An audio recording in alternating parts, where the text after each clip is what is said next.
parti pour un nouveau débrief de concert et aujourd'hui on va parler de Christophe Maé au Festival de Nîmes. Christophe Maé, c'est un grand habitué du Festival de Nîmes. Il vient très régulièrement, tous les 2-3 ans, il est là. Et il nous présente toujours un nouvel album aux sonorités qui nous font voyager. Et cette année, donc, il nous a amenés au Cap-Vert avec son album C'est drôle la vie. J'ai adoré la mise en scène du concert.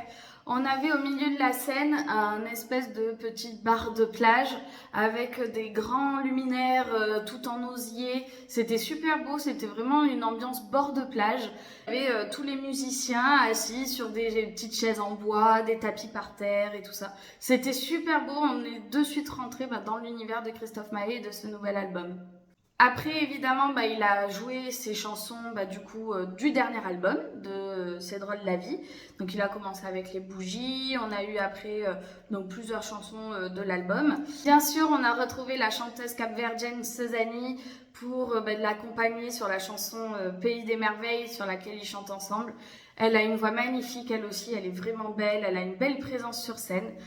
Il est toujours entouré de ces grands musiciens qui donnent vraiment cette ambiance familiale. Je sais pas, il y a une trop bonne ambiance sur scène avec Christophe Maé. Et évidemment, il nous a sorti son harmonica, qui nous a fait un grand solo d'harmonica, qui s'est transformé en le pénitencier à l'harmonica.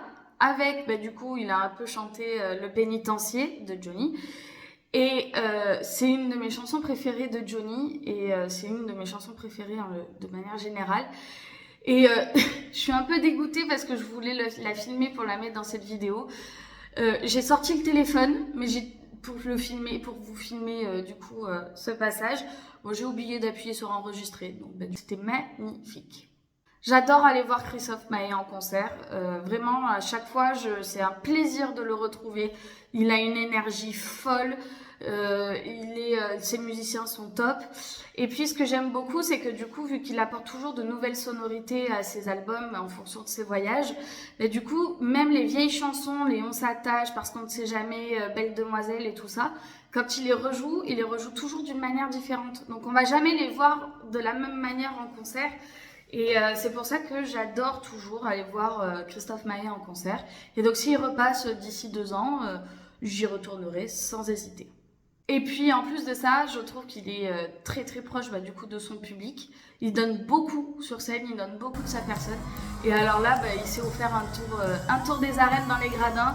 Et clairement, il est passé devant moi et waouh, waouh, il y a Christophe Maé qui est passé devant moi alors que j'étais dans les gradins. Donc parfait, franchement c'était un super concert. Je vous recommande vraiment les concerts de Christophe Maé parce que c'est vraiment un voyage à travers sa musique. C'est une ambiance super, qu'on n'aime pas en fait. Christophe Maé sur scène, il dégage tellement de super bonnes ondes et une super énergie que je pense que c'est vraiment quelqu'un qu'il faut aller voir au moins une fois pour comprendre ce que c'est un concert de Christophe Maé et vivre un concert de Christophe Maé. Vraiment, je vous le recommande. Et puis alors, on a eu plus de 2 heures de concert parce que le petit monsieur, il voulait pas partir des arènes. À la fin, donc pour le rappel, on a fait une super belle vidéo au drone. Je pense que j'ai hâte de voir la vidéo, ça va être super beau. Où justement il a repris la chanson du début, Les Bougies, et il nous a fait jouer avec les téléphones, c'était magnifique. Et voilà, ce petit débrief de concert est terminé, j'espère qu'il vous a plu. Et vous, est-ce que vous avez déjà vu Christophe Maé? Est-ce que vous y étiez dans les arènes? Et puis maintenant, je vous laisse avec les petites vidéos que j'ai filmées pendant le concert.